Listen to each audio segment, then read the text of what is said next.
petit rayon, nous sommes le lundi 20 juillet 2026 et l'on se retrouve pour les chroniques de la Lune, ta guidance qui te parle de tes émotions et de la meilleure façon de les gérer. Cette semaine, j'ai effectué mon tirage avec l'oracle Magie de la Lune de Céleste Gustin.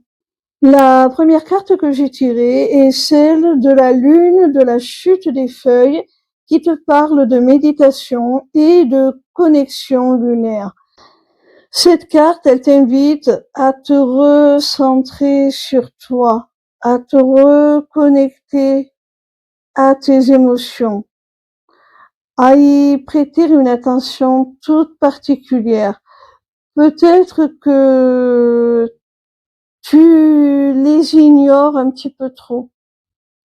La seconde carte que j'ai tirée est celle de la Lune des récoltes qui te parle de célébration, d'abondance et de gratitude.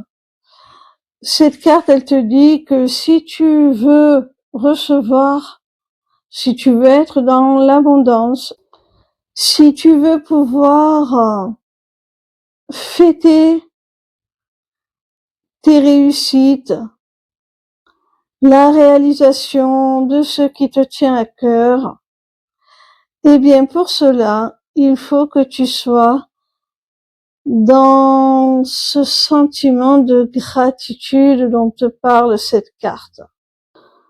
L'émotion de reconnaissance, de gratitude te pose en position d'accueillir ce que tu réclames, ce que tu souhaites au plus profond de toi. Mais pour cela, il faut l'adopter avant même d'avoir obtenu ce que tu voulais. Il faut remercier comme si tu l'avais déjà. Et ne pas oublier également d'être reconnaissant pour ce que l'on possède déjà. La troisième carte que j'ai tirée est celle de l'éclipse de lune qui te parle d'occultation, d'ombre et de toxicité. Cette carte te met en garde contre toutes les émotions que tu refoules, que tu dissimules sous le tapis, que tu caches et qui deviennent un vrai poison. La quatrième carte que j'ai tirée est celle de la lune du renouveau de la Terre qui te parle donc de renouveau, de changement et d'équilibre. Tes peurs peuvent peut-être, on le voit à travers cette carte, te rendre réfractaire au changement. Même dans une situation inconfortable, tu peux avoir tendance à y rester parce que tu connais bien cette situation, parce qu'elle te rassure par sa familiarité. Et finalement, ça ne t'est pas bénéfique.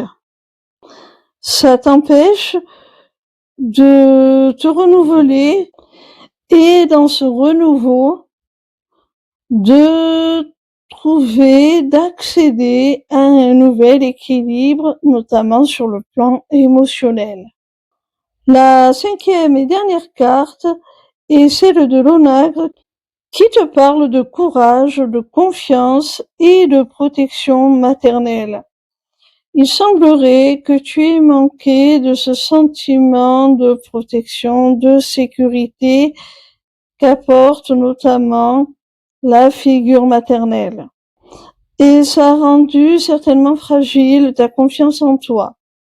Tu as besoin de renforcer celle-ci pour pouvoir surmonter tes peurs, avoir le courage de les surmonter pour entreprendre les actions qui sont nécessaires à ton évolution.